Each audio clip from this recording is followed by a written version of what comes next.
पूर्व प्रधानमंत्री स्वर्गीय अटल बिहारी वाजपेयी की जयंती को भाजपा ने सुशासन दिवस के रूप में मनाया है। प्रदेश भाजपा ने प्रदेश भर में अलग अलग स्थानों पर किसान सम्मेलन का आयोजन किया और इसी कड़ी में भाजपा प्रदेश अध्यक्ष सतीश पूनिया ने आमेर विधानसभा क्षेत्र के महेशवास कला में किसानों के बीच में बैठकर किसानों को संबोधित किया और पीएम का संबोधन सुना। न्यूज इंडिया से एक्सक्लूसिव बातचीत में सतीश पूनिया ने कहा कि कृषि कानून किसानों के हित में लाए गए हैं।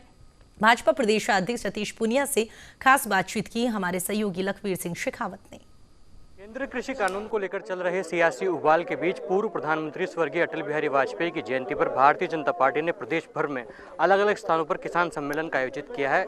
इस वक्त हमारे साथ मौजूद हैं प्रदेश भाजपा के अध्यक्ष डॉक्टर सतीश पूनिया साहब, जिन्होंने अपने विधानसभा क्षेत्र आमेर के महेशवास कला में किसान सम्मेलन को संबोधित किया है। पूनिया जी, तमाम नेताओं ने अलग अलग जगह राजस्थान में किसान सम्मेलनों को संबोधित किया और प्रधानमंत्री जी का संबोधन भी सुना है कृषि कानूनों को लेकर, क्या कहना है?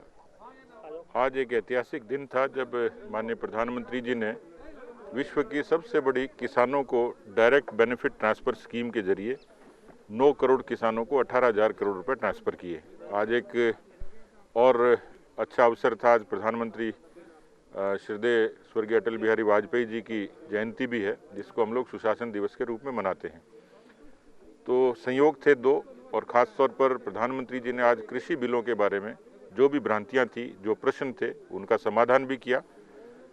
हालांकि बहुत सारे किसान इस सरकार के आने के बाद उन्नत खेती, नवाचार, इस सब का लाभ भी ले रहे हैं। तो निश्चित रूप से आज का जो दिन है वो ऐतिहासिक है और प्रदेश का, देश का अधिसंख्यक किसान मोदी जी की नीतियों के समर्थन में खड़ा है।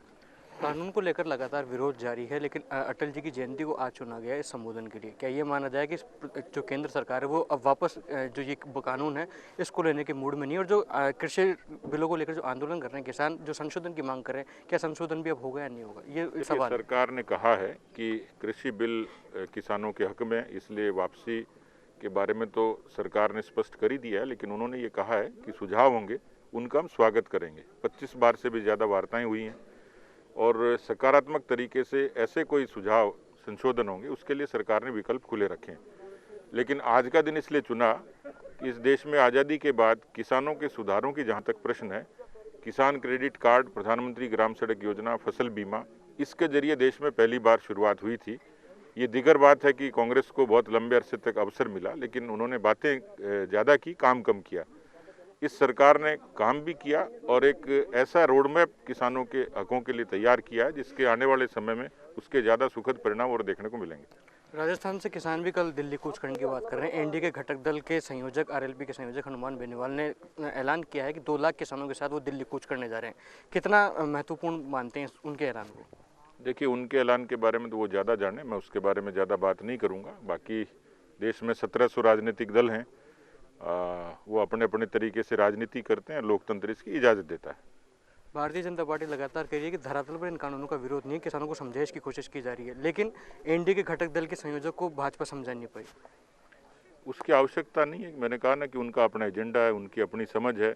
अकाली जो थे उनको भी घटक के साथ एक लंबे अरसे तक एसोसिएशन था, लेकिन उनको अपनी राजनीति के तौर पर लगता होगा कि यही युगानुकूल है, इसलिए उन्होंने फैसला किया होगा। बहुत बहुत शुक्रिया। तो ये थे भारतीय जनता पार्टी के प्रदेश अध्यक्ष सतीश पूनिया साहब, जिन्होंने आमेर के महेशवास में किसान सम्मेलन को संबोधित किया है और पूर्व प्रधानमंत्री नरेंद्र मोदी का संबोधन भी सुना है। साफ तौर पर कह रहे हैं कि धरातल पर जो ये कृषि कानून है इनका विरोध नहीं है और ये कृषि कानून किसान के हित में ही लाए गए हैं, इसलिए इनका विरोध जो हो रहा है वो कहीं ना कहीं जायज़ नहीं है। कैमरा पर्सन केदार शर्मा के साथ लखवीर सिंह शेखावत, न्यूज़ इंडिया, जयपुर।